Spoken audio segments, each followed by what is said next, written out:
All right, so let's begin our discussion about the nano material classification. आवाज आ रही है मेरी?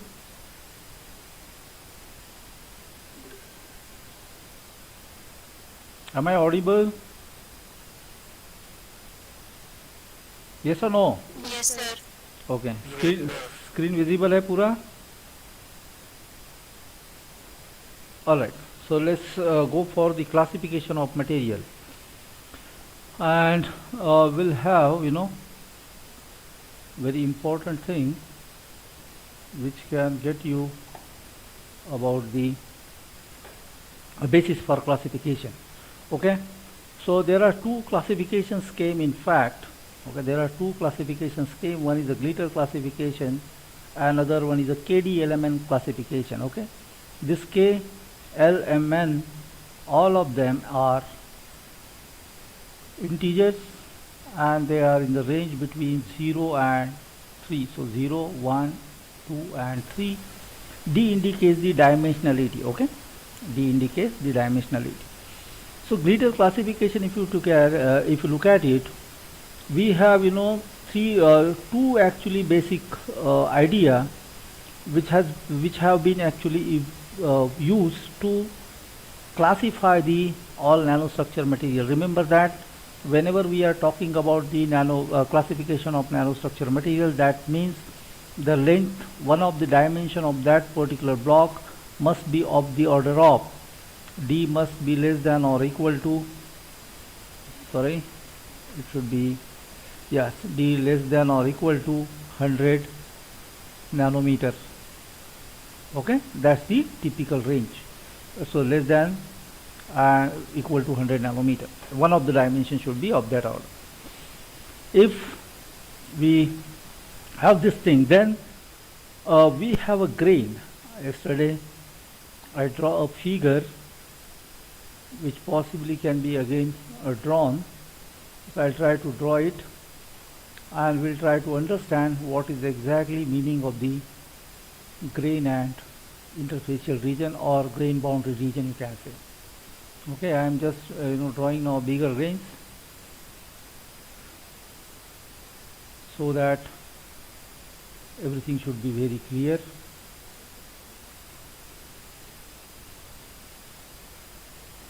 Okay, this kind of grain structure you may find if you take a cross section of any solid material. Now what happens is this region is actually interior of this. Okay, interior of this you have a periodic arrangement of atoms. It depends on the crystal structure, and what can be the orientation of this particular grain, again it depends on the processing and many other factors, thermodynamics as well. So these are the interior of grains, and we have black lines. Those black lines indicates the boundary region. Now if all these grains are actually oriented in same direction, okay, I am saying oriented. Oriented means we are talking about the HKL direction. Equiaxed. Equiaxed means we have got all the grain that we are there, they are actually oriented along the same direction. They are called equiaxed. If not, they are then randomly oriented. So we have got two possibilities, right? We have got two possibilities. One possibility, we have got equiaxed grain. All of them are equiaxed grain. Second possibility is they are randomly oriented. So that's the second possibility. So we have two, possibilities. Second aspect is a grain and grain boundary region. Okay, we have got a composition. Okay, a composition of these grains. Those are equiaxed and randomly oriented, whether they are same or not. Okay, that is the one more possibility. All the grains have same composition, or all the grains have different composition. So that is the second possibility. Then third possibility is whether this grain and the interfacial region we have, that has a different composition or same composition. So in that case we have three different approach considering the dimension of this block or grain is of the order of or equal to 100 nanometer. That is the whole idea. Using this basic approach, we or glitter classify this material. Okay, so this is our region where we are trying to say something about grain boundary region or interfacial region of the grain. All right, this is our grain boundary region, you could say. So this I am just making it little thick so that it can be really identified.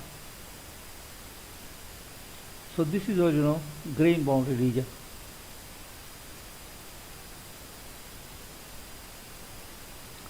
Now what I said is all the grains are equiaxed. That is the first thing. Grains can be randomly oriented. Second, composition of all the grains are same and composition of all the grains are random or different. Okay. Third possibility, we could say the interfacial region has the same composition as in the grain or interior of the grain, or they have a different composition. Okay, so that way. So this grain, if you consider any of the dimension, for example, if I indicate this is our z axis, okay, then length of that grain must be of the order of 100 nanometer. That is what I said. Okay, less than or equal to 100 nanometer. Then we can use that as a building block. Now based on these three approaches, Glitter proposed the classification. Okay, I said equiaxed, random. Grains can be equiaxed. All the grains have same orientation. Orientation means what? We are talking about the HKL direction. Random, all of them are randomly oriented. There is no specific orientation. Okay, so that's the first possibility. So grain have equiaxed and random orientation. Then composition. Composition is same for what? All the grains. You may write here all the grains. Okay, same composition, all grains. All right. Different composition grains. Okay, all the grains, they don't have same composition, so we have got a different composition. Then third one is composition of interface and interior, whether they have a same composition again or a different composition. The length scale must be less than or equal to 100 nanometer. That is how Glitter proposed the classification, and based on this scheme he was able to classify the nanostructure material in a quite better manner. However, there are certain disadvantages associated with Glitter classification. Glitter classification was not able to in fact classify zero-dimensional material, and based on this whole idea of a classification, what we have is this classification scheme. If you look at the figure, left corner, we have a chemical composition of crystallites. Okay, crystallites means the grains. You may say that shape of the crystallites. Okay, shape of the crystallites. Now composition can be same. All the crystallites must have same composition, different for different crystallites. Okay, that is what I told you. Then composition of boundaries and crystallite. Okay, crystallites are different. Okay, that is the one more possibility. And again, using the third possibility, we can actually disperse our crystallites in some matrix. So very obviously that matrix and the crystallite may have again a different composition. So crystallite dispersed in a matrix of different composition. Okay, so it is just been dispersed. So first four, based on the composition of crystallites, grain and grain boundary region or interface and interior of the region. Then along this y-axis or vertical direction, you have layered shape structure. Okay, layered shape structure. Then we have got rod shape structure, equiaxed crystallites. Okay, so layer shape means you have got some layers laminated on some substrate. Okay, so we have got a substrate, we have got a layer of some other material. So if you look at this figure carefully, we have got two different things, okay, but all the crystallites, okay, the layer that we are trying to actually laminate on some substrate, consider that those are the crystallites and they have same composition. So all these layers have the same composition. Okay, second, different for different crystallites. So all these layers have actually different composition. Okay, all the layers have different composition. In this case, composition of boundaries and the crystallite size, everything is same, but composition in the interior of the crystallites and the boundary between two crystallites. Okay, so we are talking about the interfacial region and the interior of your crystallites, and they have different composition. And the fourth case, if you look at it, we have got those crystallites, okay, building block for us, that those are being dispersed in a given matrix. So obviously matrix composition and crystallite composition will be dispersed. So we have got these four in the layer shaped structures. Then we have got rod shaped structure. This is probably a two-dimensional one, okay, and this is a one-dimensional one. So rod shaped, we have got, all the rods, they have same composition. Again, this is rectangular, bar. They are the crystallite for us, and we confine them in two different directions. Okay, here what we have done is we have got again confined them in two directions, but they are the layer one. And here we have a rectangular bar, and they can be attained to some finite length, having a dimension less than or equal to 10 to 100 nanometer. But what is important is all these crystallites are rectangular rod shaped. They have same composition. Okay, here what I am trying to say in the second case is different for different crystallites. So all these crystallites, they have different composition. Okay, third one, the interfacial region and this rectangular bar, they have different composition. Okay, grain and interior of the grain, they have different composition. And fourth case, we disperse these building blocks in a matrix. Okay, and obviously matrix and that crystallites, they may have different composition. They have different composition. Third one, here we are not using any kind of orientation of the grain. That means we are considering actually randomly oriented grain. Now third case, we have equiaxed crystallites. Equiaxed means they are oriented in a particular fashion. Okay, maybe 110, maybe 111, maybe 100, maybe 101, or any crystallographic direction. But what is important is all these grains must be along the same direction. Okay, so we are using here in this case crystallites are randomly oriented. In this case we have orientation in very specific direction. Then we actually apply again a compositional homogeneity. So all these equiaxed grains, they have same composition. Okay, that's the first one. Second case, if we have a different composition, all these grains, although they are equiaxed, but they have a different composition. Okay, then we can classify that material. So this is the one. Third combination is we have equiaxed grain. Okay, they have same composition, but composition in the interfacial region is different than the interior of the grain. Okay, that's the third one. And fourth one, all these equiaxed grains, we are able to disperse in a matrix, so very obviously composition will be different than the matrix. So that way we can actually classify the nanostructure material using a glitter classification. Now there is no mention of a nanoparticle. Okay, there is no mention of nanoparticle. What are the possibilities? We have a layer structure which is a two-dimensional one. Here we have a rectangular rod-shaped structure that is possibly a one-dimensional one. This is again a one-dimensional one, or two-dimensional, you can say, whatever way you interpret this. But zero-dimensional, or we have a particle that is being dispersed. Okay, the particle arranged in, for example, arrays, we cannot classify them, or single particle or number of particles dispersed in some matrix, we cannot classify them, because we have no building block in a zero-dimensional case, and therefore this glitter classification actually failed to classify the zero-dimensional material which exists today. Okay, before nanotech in 1995 actually glitter proposed this classification, and we are using it, but it cannot really classify all the nanostructural material. Alright, so that is the glitter classification. Next classification is based on actually dimensionality. Okay, KD element classification is based on dimensionality and the arrangement of building blocks. Okay, K is the dimensionality, one dimensional, two dimensional or three dimensional of nanostructure as a whole. Okay, we are talking about the whole nanostructure material. While LM and N denotes the dimensionality of nanostructure building block. Okay, that means what are the building blocks which can be used to construct a three-dimensional nanostructure material. Okay, so we are going to use certain building blocks, and LMN indicates the dimensionality of those building blocks.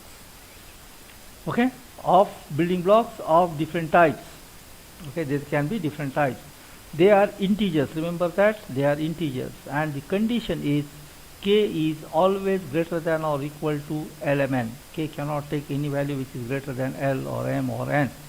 Various cases that may arise, but at any point of time K should not be greater than. Okay, it can be equal to or I think we have missed this. K must be less than or equal to LMN.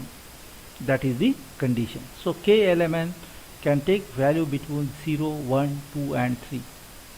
Okay, and obvious at least one of the sides, the star I indicated that, must be less than or equal to 100 nanometer. Okay, these are the requirements for KD element classification. Now K element classification, total number of classes. Okay, we have got a different permutation and combination of K, L, M and N. So based on those we have got total 36 classes. Elementary unit we have got 0 dimensional, 1 dimensional and 2 dimensional. 3 dimensional doesn't really exist because then finally we are talking about some crystals. Now second is a KDL type, one sort unit. Okay, only one sort unit that will be used to construct a three-dimensional nanostructure material. KDLM, that means we are two sort units for combination of 0 and 1, and KDLM possibly we have combination of 1, 2, 3. So this elementary units there are 3, KDL type built there are 9, KD element type builds there are 19, and KD element type builds actually 3 sort units, a ternary one which has just 5 units, and these make total number of classes are 36. Okay, so there are 36 different type of nanostructure materials according to KD element classification.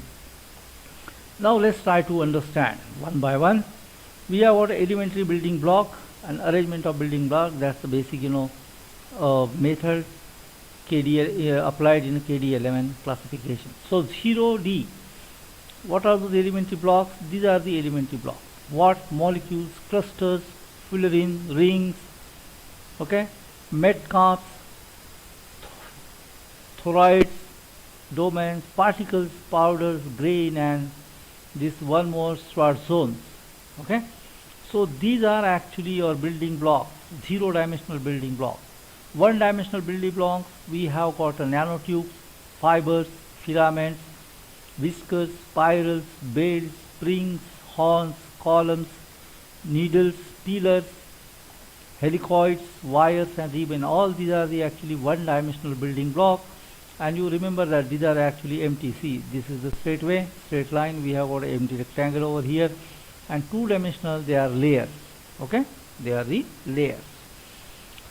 So using these building blocks we can classify now, or we can construct the new nanostructure material. Okay, for example 0 dimensional material. Okay, 0D. Okay, 0D means K is equal to 0, and element, obviously there is no element, just we are talking about the 0 dimensional material. So we have got uniform particle array. Okay, uniform particle array, any of these particle you take, if you arrange them in a uniform particle array, that forms actually 0D0. Okay, 0D0. So 0, K is equal to 0 and L is equal to 0. It's a KDL type of material. Okay, so L is equal to 0. That means we are talking about this building block. So dimensionality L, M and N, they indicate the dimensionality of building blocks. This K indicates the overall as a whole dimensionality of nanostructure. So this is again 0. That means we are talking about the 0-dimensional one. And what are the different possibilities exist? L, M and N. So we have got here 0D0. It's a uniform particle array. 0D00. Okay, 0D00. Look at this heterogeneous particle array. That means we have different two types of particles. You can say that way. So if you arrange them in arrays, that will be 0D0. Okay, so that is how you can actually classify 0-dimensional material. So we have got number of possibilities. Now 1-dimensional nanostructure. Okay, again we have got 1, K is equal to 1 and D is equal to 0. Okay, K is equal to 1 and D is equal to 0. That means we are talking about the 1-dimensionality as a whole. And what is the building block? Building block is again our 0-dimensional material. So those must be arranged along certain lines. Okay, clusters, whatever atoms, we have got many things as a building block. Fullerene, particles, if you arrange them along certain lines, so then that forms a 1D0. So molecular chain, okay, molecular chain of polymer, they can be classified as 1D0 nanostructure material. Then we have 1D00, L is equal to 0 and M is equal to 0. So we have heteropolymer, for example. Okay, some kind of monomer, you have different type of monomer. If you arrange them in along the line, okay, that forms a heteropolymer, and this figure indicates actually heterogeneity of the building blocks. So we have heteropolymer. 8, we have got 1D1. Okay, 1D1, dimensionality is again 1, it should be along certain line. Okay, then what we have, a 1-dimensional building block that can be rope or something like this: rope, nanotubes, fibers, filament, whiskers, spirals. If you arrange them, so that gets us a bundle of those 1-dimensional blocks can form a 1D1. So bundles, ropes, cables, corals, if we form this kind of structure, that will be classified as a 1D1 nanostructure. Now here we have 1D11, so K is equal to 1, L is equal to 1 and M is equal to 1. So what we have is now 1 dimension overall. So you are going to have 1-dimensional structure, but that 1-dimensional structure must be constructed out of 1-dimensional building block, because L is equal to 1 and M is equal to 1. So all these chains, hetero cables, saw, okay, we have arranged them here. Hetero bundles, okay, junctions, combs, bows, all these are actually 1D1, 1 nanostructure. Then we have got 1D10, okay, 1D10. So 1-dimensional L, that makes 1 and M is equal to 0. Okay, so L is 1 means, that means again you are talking about what? Some rope must be there, and 0 means you are talking about the building block that is a 0-dimensional one. So if you consider that, something like this structure may form. Okay, so we have beads, P boards, fullerene fibers and so on. These kind of structures are 1D10 structure. Now we have got 2D 2D nanostructure material. Those are again K is equal to, you have got 2, D as it is, and L is equal to 0. That means now what we are doing is we are arranging all the way in a 2-dimensional case. Okay, fullerene films, you are able to arrange all those balls, okay, in a 2 dimension. So that forms the array of your 0-dimensional material. Okay, all the particles if you arrange on some surface, that becomes 2D0. Then 2D1, okay, 2D1, you are arranging all these ropes, nanotubes or any other thing that is a 1-dimensional building block arranged in a particular fashion. So that becomes actually your 2D1 structure. Okay, it's a 2-dimensional case. Then 2D2, okay, 2D2, that means what? We have got K is equal to 2 and L is equal to 2. Okay, L is equal to 2 means we have got something like a layers, right? Layers of the structure. So these layers, okay, tilting, mosaic, layered films, all these are actually 2D2 materials. Then 2D00, we have got this L is equal to 0 and M is equal to 0, but it's in two dimensional, so heterofilms of heteroparticles. Okay, we have got a film of something, but it contains two kinds of particles. Two kinds of particles. So composition must be different, right? So if that is the case, then we can say that 2D is 0, 0. Then 2D 1, 0, all the 0 particles should be arranged along this way. Film of pots, fullerene fiber. Okay, dimensionality is 2. So we are talking about the complete surface, and on that surface you arrange something like this that forms 2D10. 2D11 we have got, all the way. Dimensionality of L and M is 1, 1. So we are again talking about the ropes along L. Building block is our ropes, and it's a two-dimensional one. So on the surface we should have something like this: film of fibers and nanotubes. Okay, film of fibers and nanotubes. If you arrange them on some surface, it forms the 2D11 structure. So all these structures can be actually made out of all those three building blocks. We just have to take different combinations and we can have two-dimensional structure. And finally, there are three-dimensional nanostructures. Okay, 3D0.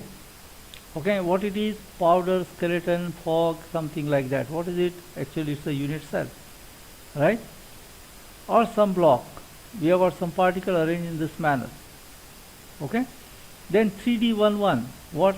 All the nanotubes or nanofibers or ribbons, they are arranged in 3 dimensions this way. Then layer or skeletons 3D2.